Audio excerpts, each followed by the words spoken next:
अध्याय 53 रुक्मिणी हरण. रुक्मिणीचा संदेश ऐकून श्रीकृष्ण अतिशय प्रसन्न झाले. ब्राह्मणाशी हस्तांदोलन करीत ते त्याला म्हणाले, प्रिय ब्राह्मणदेव, रुक्मिणी माझ्याशी विवाह करण्यास उत्सुक आहे. हे ऐकून मला फार आनंद झाला, कारण मीही रुक्मिणीशी विवाह करण्यास उत्सुक आहे. माझे मन नेहमीच भीष्मक कन्येचाच विचार करीत असते. कधी कधी तर तिच्याविषयी विचार करता करता मला रात्रभर झोपही लागत नाही. माझ्याशी शत्रुत्वाची भावना असल्यामुळे रुक्मिणीच्या थोरल्या भावाने तिचा विवाह शिशुपाळाशी ठरविला आहे, हे मला माहीत आहे. म्हणूनच या सर्व राजांना योग्य धडा शिकवण्याचा मी निश्चय केला आहे. ज्याप्रमाणे साधारण लाकडांच्या घर्षणातून कौशल्याने अग्नी निर्माण करून त्याला उपयोगात आणता येते, त्याप्रमाणे या राक्षसी राजांमधून मी रुक्मिणीला सहजपणे उचलून आणीन. रुक्मिणीच्या विवाहाची तिथी कळल्यामुळे श्रीकृष्ण निघण्यासाठी आतुर झाले. त्यांनी आपला सारथी दारुक यास रथाला घोडे जुंपून विदर्भ देशाला निघण्याची व्यवस्था करण्याची आज्ञा दिली. आज्ञा मिळताच दारुकाने 4 घोडे आणले. हे श्रीकृष्णाचे विशेष घोडे होते. या घोड्यांचे वर्णन पद्मपुराणात आले आहे. त्यांची नावे होती शैब्य, सुग्रीव, मेघपुष्प व बलाहक. शैब्य हिरवट रंगाचा होता, सुग्रीव धुसर रंगाचा होता, तिसरा मेघपुष्प हा नवीन मेघांप्रमाणे कृष्णवर्णाचा होता, तर चौथा बलाहक राखी रंगाचा होता. रथ अश्वसज्ज होताच श्रीकृष्णांनी रथावर चढून ब्राह्मणाला हात देत रथावर चढण्यासाठी सहाय्य केले आणि त्याला आपल्याजवळ बसवून घेतले. लगोलग ते द्वारकेहून निघाले आणि एका रात्रीत विदर्भ राज्यात जाऊन पोचले. द्वारकेचे राज्य भारताच्या पश्चिमेला आहे. विदर्भ देश मध्यभागात आहे. हे अंतर जवळजवळ 1 सहस्र मैलापेक्षा कमी नव्हते, परंतु श्रीकृष्णांचे घोडे इतके शीघ्रगामी होते की आपले गंतव्यस्थान कुंडिनपूर नगरात ते एका रात्रीत अर्थात केवळ 4 प्रहरात पोचले. राजा भीष्मक आपली मुलगी शिशुपाळाला देण्यासाठी फारसे उत्सुक नव्हते, परंतु हा विवाह त्यांचे ज्येष्ठ पुत्र रुक्मी याने ठरविला होता. आपल्या ज्येष्ठ मुलावर त्यांचे फार प्रेम होते, त्यामुळे या विवाहाला त्यांना संमती द्यावी लागली होती. आपले कर्तव्य या नात्याने नगराच्या सजावटीवर ते देखरेख करीत होते आणि हा सोहळा सुंदरीतीने पार पाडावा म्हणून उत्साहाने कार्य करीत होते. सर्व नगर स्वच्छ केले होते. चोहीकडे सर्व लहान मोठ्या मार्गांवरून पाणी शिंपडून सडा टाकला होता. भारत उष्णकटिबंधातील देश असल्याने वातावरण नेहमी कोरडे असते, त्यामुळे पथ, मार्ग, उपमार्गावर नेहमी धूळ साचत असते. म्हणून तेथे दिवसातून नाही तरी एकदा पाणी शिंपडावेच लागते. कलकत्त्यासारख्या महानगरात तर दिवसातून 2 वेळा जल शिंपडण्याची आवश्यकता भासते. अशा प्रकारे कुंडिनपुराची सजावट चालली होती. सर्व मार्ग ध्वजपताकांनी सजविले होते. मुख्य स्थानांवर कमानी उभारल्या होत्या. संपूर्ण शहर छान सजविले होते. नगरातील स्त्री पुरुषांनी निर्मळ वस्त्रे धारण करून चंदनाचे गंध, मोत्याचे हार व पुष्पमाळांनी स्वतःला अलंकृत केले होते. त्यामुळे शहराचे सौंदर्य अधिकच वृद्धिंगत झाले होते. सगळीकडे धूप जळत होता. अगरूसारख्या सुगंधांनी सर्व वातावरण भरून गेले होते. ब्राह्मण पुरोहितांना मिष्टान्नाचे भोजन, विवाहातील अनेक संस्कारांपासून पुरेसे द्रव्य आणि गायी दान देण्यात आल्या. ते वैदिक मंत्राचे उच्चारण करीत होते. परमसुंदरी रुक्मिणीला अभ्यंगस्नान घालण्यात आले. ती अतिशय सुंदर होती. तिची दंतावली मोत्यासारखी सुंदर होती. तिच्या मनगटावर मंगलसूचक कंकण बांधले होते. तिला अंगावर घालण्यासाठी विविध प्रकारचे अलंकार व अंगावर धारण करण्यासाठी रेशमी शालू दिला होता. रुक्मिणीच्या रक्षणासाठी विद्वान ब्राह्मण सामवेद, ऋग्वेद, यजुर्वेदातील मंत्रांचे उच्चारण करीत होते. नंतर त्यांनी अथर्ववेदातील मंत्र म्हटल्यानंतर ग्रहशांतीसाठी अग्नीत आहुती दिली. असे संस्कार करतेवेळी ब्राह्मण आणि पुरोहितांशी कसा व्यवहार करावा याबाबतीत राजा भीष्मक फारच अनुभवी होते. त्यांनी ब्राह्मणांना मोठ्या प्रमाणात सोने, चांदी, गुळासह धान्य, सुवर्णालंकारांनी सजविलेल्या गायी देऊन त्यांचा मोठा सत्कार केला. शिशुपाळाचे पिता दमघोष यांनी आपल्या कुटुंबाच्या सौभाग्यासाठी अनेक होम विधी करविले. शिशुपाळाच्या पित्याला दमघोष नावाने ओळखीत, कारण तो अनियमित नागरिकांचे दमन करून त्यांना नियमित करण्यात पटाईत होता. दम म्हणजे नियंत्रणात आणणे, घोष म्हणजे प्रसिद्ध. अशा प्रकारे तो प्रजेला नेहमी स्वाधीन ठेवीत असे. दमघोषाने विचार केला होता, जर विवाहात अडथळा आणण्यासाठी श्रीकृष्ण आलाच तर आपण त्याला आपल्या सैन्यबळाने त्याचे दमन करू. म्हणून सर्व प्रकारचे शुभ होम विधी उरकल्यावर त्याने आपल्या मदस्त्रवी नावाच्या सेनेला एकत्र केले. सर्व सुसज्ज रथ, अलंकृत केलेले हत्ती, घोडे एकत्र केले गेले. त्यांचा प्रचंड सरंजाम पाहून दमघोष आपल्या पुत्रासह व सहकाऱ्यांबरोबर लग्न विसरून युद्धालाच निघाला आहे असं वाटत होते. दमघोष येत आहे हे समजताच त्याचे स्वागत करण्यासाठी राजा भीष्मक नगराबाहेर आले. नगराच्या वेशीबाहेर अनेक उद्याने होती. स्वागत झाल्यावर सर्व पाहुण्यांची तेथे राहण्याची व्यवस्था करण्यात आली. वैदिक पद्धतीने होणाऱ्या विवाहात वधूचा पिता वराकडील वऱ्हाडी मंडळींचे स्वागत करतो व 2-3 दिवस यथायोग्य ठिकाणी त्याची राहण्याची व्यवस्था करीत असतो. दमघोषाकडून आलेल्या वऱ्हाडी मंडळातील सहस्रो पाहुणे होते. त्यात जरासंध, दंतवक्र, विदुरथ, पौंड्रक असे राजे प्रमुख होते. वास्तविक पाहता रुक्मिणीचा विवाह श्रीकृष्णाशी होणार होता हे सर्वांना पूर्वीच कळले होते, पण रुक्मिणीचा थोरला बंधू रुक्मी याने नंतर तिचा विवाह शिशुपाळाशी ठरविला होता. काही ठिकाणी रुक्मिणीने श्रीकृष्णाकडे दूत पाठविल्याची संकुचित चर्चाही ऐकू येत होती. त्यामुळे श्रीकृष्ण रुक्मिणीला पळवून नेण्याचा प्रयत्न करून गोंधळ माजवेल असा सैनिकांना संशय होता. जरी ते निर्भय नव्हते तरी कन्याहरण न व्हावे म्हणून श्रीकृष्णाशी टक्कर द्यायला ते सावध होते. इकडे श्रीकृष्ण एकटेच ब्राह्मणाला घेऊन कुंडिनपुराला गेल्याची वार्ता श्री बलरामांना प्राप्त झाली. तसेच त्यांना हेही समजले होते की शिशुपाळ सुद्धा मोठे सैन्य घेऊन तिकडे पोचला आहे. तो सैन्यानिशी श्रीकृष्णांवर आक्रमण करील असा श्री बलरामांना संशय आल्यामुळे त्यांनी रथ, घोडे, हत्ती व पायदळ अशी समर्थ सेना सोबत घेतली आणि कुंडिनपुराच्या सीमेवर पोहोचले. त्यावेळी रुक्मिणी श्रीकृष्णांच्या आगमनाची वाट पाहत राजवाड्यात बसली होती, परंतु तेही अद्याप पोचले नव्हते. तसेच ब्राह्मणाचाही अद्याप पत्ता नव्हता. ती स्वतःला अभागिनी समजून दुःख करू लागली. लग्नासाठी तर एक रात्र आड आहे, अजून तर ते ब्राह्मणही आलेले नाहीत किंवा श्यामसुंदरही पोचले नाही. यामागे काय कारण असावे तेही कळायला मार्ग नाही. निराशपणे ती विचार करीत होती. न जाणो काही कारणवश श्यामसुंदर असंतुष्ट झाले असतील, नाहीतर मी पाठवलेला संदेश त्यांनी स्वीकारलाही नसेल. त्यामुळे कदाचित निराश होऊन ब्राह्मणाने माझ्याकडे येण्याचे टाळले असेल. तिची द्विधा मनस्थिती झाली होती.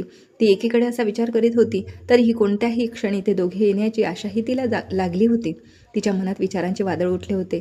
ब्रह्मादी देवता व दुर्गादेवी सुद्धा आपल्यावर असंतुष्ट नसतील ना, असा विचारही तिच्या मनात येऊन गेला. अशी अनेक उदाहरणे आहेत की देवतांना योग्य रीतीने संतुष्ट केले नाही तर त्यांचा प्रकोप होत असतो. जेव्हा इंद्राच्या लक्षात आले की व्रजवासीय जनांनी आपली उपासना बंद केली आहे, श्रीकृष्णाने आपला यज्ञ बंद केला आहे, तेव्हा त्याला अतिशय क्रोध आला होता आणि त्याला दंड देण्याचे त्याने ठरविले होते. असा विचार करीत असताना तिला शंका आली की आपल्या हातून शिवाची व ब्रह्मदेवाची अधिक उपासना घडलेली नाही आणि म्हणूनही त्यांनी आपली योजना निष्फळ करून टाकण्याचा प्रयत्न केला नसेल कशावरून. न जाणो दुर्गादेवीनेही आपल्या पतीचा पक्ष घेतला असेल.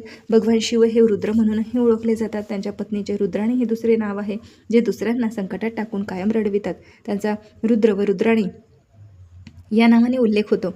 रुक्मिणी गिरिजेच्या रूपात दुर्गादेवीचे चिंतन करू लागली. हिमालय अतिशय थंड असून हिमालयाच्या पर्वतरांगा फार कठीण आहेत. गिरिजा त्यांची पुत्री असल्याने तीही कठीण हृदयाची व थंड मनाची आहे. तिला आपल्या भावना कोठून कळणार. भगवान श्यामसुंदराची आतुर होऊन वाट पाहणारी रुक्मिणी अनेक देवतांविषयी असा विचार करीत होती, कारण काहीही झाले तरी तिचे वय अजून तसे लहानच होते. श्यामसुंदरच पती मिळावे म्हणून व्रजवाला कात्यायनी देवीची पूजा करतात. रुक्मिणी ही भौतिक लाभासाठी नव्हे तर श्रीकृष्णासाठीच अनेक देवी देवतांचे चिंतन करीत होती. श्रीकृष्णाची कृपा प्राप्त करण्याच्या उद्देशाने देवी देवतांची स्तुती करणे नियमबाह्य नाही. रुक्मिणी तर पूर्णपणे श्रीकृष्णाच्या विचारात मग्न झाली होती. श्री गोविंदांची येण्याची वेळ अजून झालेली नाही असा विचार करून तिने मनाला सांत्वना देण्याचा प्रयत्न केला. तरीही आपण अशक्य गोष्टींविषयी आशा करीत आहोत असेच तिला वाटू लागल्याने ती अश्रू ढाळू लागली व अश्रू अनावर झाल्याने असहाय्य होऊन तिने आपले नेत्र बंद केले. अशा प्रकारे गहन ध्यानात मग्न असताना अचानक तिच्या अंगावर शुभशकुन प्रकट होऊ लागले. वामनेत्र फडफडू लागला. डावी भुजा आणि इतर अवयवात स्फुरण उत्पन्न झाले. अवयवातील स्फुरण हे शुभ असून लाभप्रदर्शक असते. रुक्मिणीने नेत्र उघडून पाहिले तेव्हा समोर तिने पाठविलेला दूत दिसला. श्रीकृष्ण सर्व प्राणीमात्रांच्या हृदयात निवास करणारे परमात्मा आहेत. त्यांना रुक्मिणीची आतुरता समजत होती. आपण आल्याची वार्ता रुक्मिणीला समजावी म्हणून अगोदर त्यांनी ब्राह्मणाला राजवाड्यात पाठविले होते. आता शुभशकुनांचे रहस्य तिच्या लक्षात आले. ब्राह्मणाला पाहून तिला अत्यानंद झाला. स्मितपूर्वक तिने ब्राह्मणाकडे श्रीकृष्णाविषयी आतुरतेने चौकशी केली. ब्राह्मणाने तिला धीर दिला आणि यदुकुल तिला श्रीकृष्ण आल्याची शुभवार्ता तिला सांगितली. तसेच निश्चयपूर्वक तिचे हरण करण्याविषयीचे वचनही श्रीकृष्णाने दिल्याचे तिला सांगितले. ब्राह्मणाचा निरोप ऐकून तिच्या आनंदाला पारावा राहिला नाही. ब्राह्मणाला ती सर्वस्व दान करायला सिद्ध झाली, परंतु सर्व गोष्टी आज अपुऱ्याच पडत होत्या. तिने उरून होण्यास असमर्थ समजून ब्राह्मणाला केवळ आदरपूर्वक नमस्कार केला. थोर व्यक्तीला सादर नमस्कार करण्याचा अर्थ असा की नमस्कार करणारा थोर व्यक्तीचा ऋणी आहे. अशा प्रकारे ब्राह्मणाला नमस्कार करून आपण त्याचे चिरऋणी असल्याचे तिने सुचविले. या ब्राह्मणाला जशी सौभाग्याची देवी रुक्मिणी हिची कृपा लाभली तशी कृपा प्राप्त करणारा निश्चितपणे लौकिक व अलौकिक ऐश्वर्य प्राप्त करून सुखी होतो. श्रीकृष्ण आणि बलराम आल्याची वार्ता राजा भीष्मकांना समजताच त्यांनी त्यांच्या सैनिकांसह त्यांचे स्वागत केले. एका उद्यानातील सुंदर प्रासादात त्यांची राहण्याची उत्तम व्यवस्था केली आणि आपली कन्या रुक्मिणीचा लग्न सोहळा पाहण्यासाठी दोघांना बंधूंना निमंत्रण दिले. वैदिक संस्कृतीनुसार राजाने श्रीकृष्णांना व श्री बलरामांना मधुपर्कासहित निर्मल वस्त्रे अर्पण केली.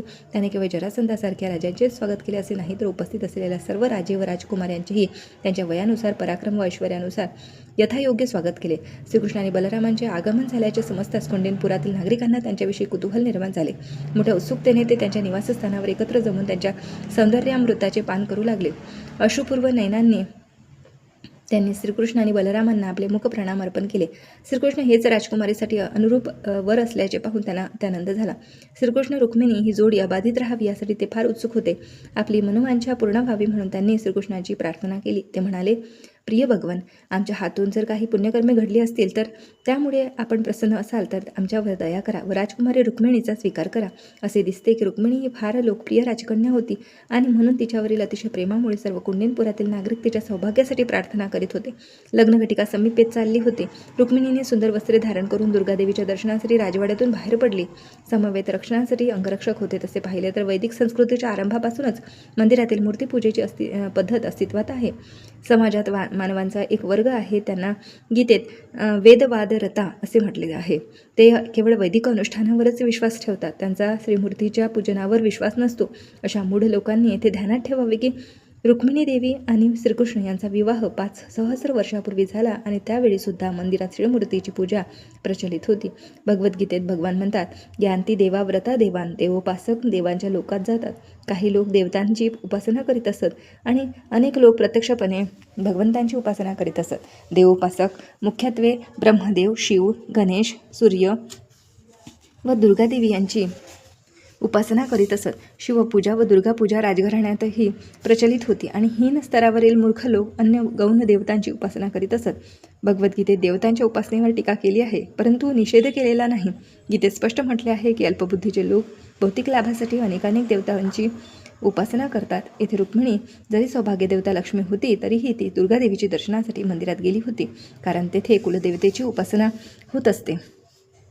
श्रीमद भागवतात म्हटले आहे की जेव्हा रुक्मिणी दुर्गादेवीच्या मंदिराकडे चालली होती तेव्हा ती आपल्या हृदयात भगवान श्रीकृष्णाच्या चरणकमळांचे सतत चिंतन करीत होती. याचा अर्थ असा की ती साधारण मनुष्याप्रमाणे भौतिक लाभाकरिता मंदिरात गेली नव्हती, तर तिचे एकमात्र लक्ष श्रीकृष्ण होते. जेव्हा एखादा भगवद्भक्त देवतांच्या मंदिरात जातो तेव्हाही अप्रत्यक्षरित्या त्याचे ध्येय श्रीकृष्णच असते, कारण देवतांना वर देण्याची शक्ती भगवान श्रीकृष्णांपासूनच प्राप्त होत असते. अशा प्रकारे जेव्हा रुक्मिणी मंदिरात पूजनासाठी निघाली तेव्हा ती अतिशय मौन आणि गंभीर होती. मातेसहित अनेक सख्या जवळच होत्या. त्यांच्यामध्ये एक ब्राह्मण पत्नी चालली होती. त्याच्या चारही बाजूंनी राजकुलाचे अंगरक्षक होते.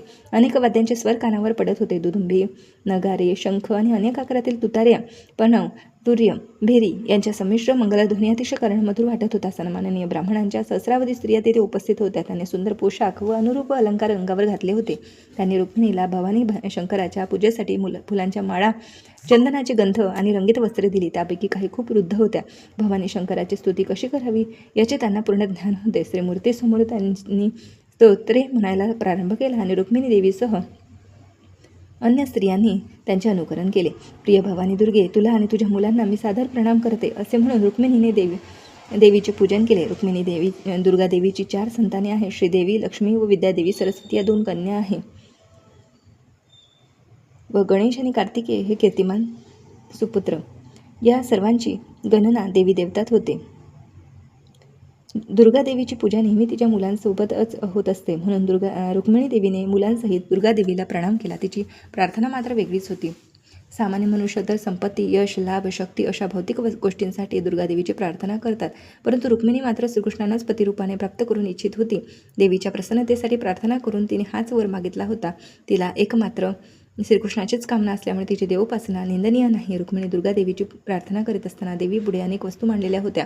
त्यात जल, धूप, विविध प्रकारचे दीप, वस्त्र, हार अशी सामग्री होती. पुऱ्या, कचोऱ्यांसारख्या विविध व्यंजने होती. तसेच वेगवेगळी फळे, ऊस, तांबूल, मसालाही होता. वृद्ध स्त्रियांच्या सांगण्याप्रमाणे ते सर्व रुक्मिणीने प्रेमपूर्वक देवीला क्रमाक्रमाने अर्पण केले. यथाविधी पूजन झाल्यावर ब्राह्मण स्त्रियांनी अवशिष्ट व्यंजनांचा प्रसाद रुक्मिणीला दिला. तिने ते प्रेमपूर्वक ग्रहण केला. शेवटी रुक्मिणीने देवीला व उपस्थित सर्व स्त्रियांना सादर नमस्कार केला. अशा प्रकारे पूजा संपन्न झाल्यावर आपल्या एका सखीचा हात पकडून सख्यांसमवेत ती मंदिराबाहेर आली. विवाहासाठी कुंडीनपुराला आलेले पाहुणे, राजे आणि राजकुमार रुक्मिणीला पाहण्यासाठी मंदिराबाहेर जमले होते. पूर्वीपासूनच प्रत्येकाची रुक्मिणीला प्राप्त करण्याची इच्छा होती, परंतु म्हणून तिला पाहण्यासाठी राजकुमार विशेष उत्सुक होते. जेव्हा रुक्मिणी सखींबरोबर मंदिराबाहेर आली तेव्हा तिचे अनुपम सौंदर्य पाहून सर्वच थक्क झाले. सर्व पराक्रमी राजांना चकित करण्यासाठीच विधात्याने रुक्मिणीला बनविले असावे असे त्यांना वाटले. तिचे शरीर बांधेसूद असून कटिप्रदेश क्षीण होता. तिचे उन्नत नितंब रत्नास जडित मेखलेने सुशोभित होते. ओठ गुलाबी होते व मुखावर सौंदर्य विलसत होते. विखुरलेल्या केसांनी व कर्णभूषणांनी सौंदर्यात भर पडली होती. तिने आपल्या पायात रत्नजडित पैंजण घातले होते. तिची शरीरकांती व सुंदरता अलौकिक होती. जणू काही एखाद्या थोर कवीच्या काव्यातील सौंदर्य व माधुर्य कलाकाराने रुक्मिणीच्या रूपात उत्तम प्रकारे साकार केले होते. रुक्मिणीचे वक्षस्थळ काहीसे उन्नत होते, त्यावरून तिच्या वयाचा अंदाज येत होता. तिचे वय 13-14 वर्षापेक्षा जास्त नव्हते. तिचे सौंदर्य केवळ श्रीकृष्णांना सुखविण्यासाठीच होते. जरी अनेक राजे रजवाडे तिच्या सौंदर्याकडे मुग्ध होऊन पाहत राहिले होते, तरी तिला आपला यत्किंचितही गर्व नव्हता. चंचल नेत्रपूर्वक एखाद्या मुग्ध बालिकेप्रमाणे जेव्हा ती निरागस स्मित हास्य करी, तेव्हा तिची कुंदकळ्यांना लाजविणारी दंतपंक्ती शोभून दिसत असे. पंजनांच्या सुदात हासिनीच्या चालीवर संतगतीने रुक्मिणी घराकडे निघाली होती. कोणत्याही क्षणी आता श्रीकृष्ण आपले हरण करतील या विचारात ती पावले टाकीत होती. पूर्वी सांगितल्याप्रमाणे तेथे जमलेले महान शूरवीर राजे रुक्मिणीच्या सौंदर्यावर इतके मुग्ध झाले होते की ते जवळजवळ मूर्छित झाले. कामविवश झालेले ते रुक्मिणीची व्यर्थ आशा करीत तिच्या सौंदर्याची आपल्या सौंदर्याशी तुलना करू लागले. रुक्मिणीला त्याची काही खंत होती. श्रीकृष्णांनी कधीही येऊन आपणाला घेऊन जावे हीच एकमात्र अपेक्षा तिच्या मनात होती. आपल्या डाव्या हाताच्या बोटातील अलंकार सारखे करीत असताना तिची दृष्टी सहजपणे राजे लोकांवर गेली व अचानक तिला त्यांच्यात उपस्थित असलेले श्रीकृष्ण दिसले. प्रथम दर्शनीच तिने श्रीकृष्णांना ओळखले होते. पूर्वी तिने त्यांना कधीही पाहिले नव्हते, तरीही ती सतत त्यांचेच चिंतन करीत असल्याने ती श्रीकृष्णांना सहजपणे ओळखू शकली. दुसऱ्या राजांशी काही कर्तव्य नसल्यामुळे त्याचवेळी श्रीकृष्णांनी संधी साधून क्षणात रुक्मिणीला आपल्या गरुड ध्वजांकित रथावर उचलून घेतले. ज्याप्रमाणे सिंह कोल्ह्याच्या समूहातून सहजपणे हरणाला उचलून घेऊन जातो, ज्याप्रमाणे श्रीकृष्णांनी रुक्मिणीला हरण केले आणि निर्भय होऊन ते सावकाश पुढे निघाले. दरम्यान श्री बलराम यादव सैन्यासह तेथे उपस्थित झाले. श्रीकृष्णाशी युद्धात अनेक वेळा पराजित झालेला जरासंध गर्जना करू लागला. तो क्रोधाने ओरडू लागला, हे कसे काय शक्य आहे? कृष्ण कोणत्याही विरोधाविना आमच्यातून रुक्मिणीला घेऊन चालला आहे. आमचा पराक्रम, शौर्य, धनुर्विद्या मातीमोल आहे. प्रिय राजांनो, पहा, या घटनेने आमच्या कीर्तीला कलंक लागण्याची वेळ आली आहे. सिंहाचा वाटा कोल्ह्याने पडवावा असे हे घडत आहे. अशा रीतीने कृष्णपूर्ण पुरुषोत्तम भगवान या ग्रंथातील रुक्मिहरण नामक अध्यायातील भक्तिवेदांत भाष्य संपन्न.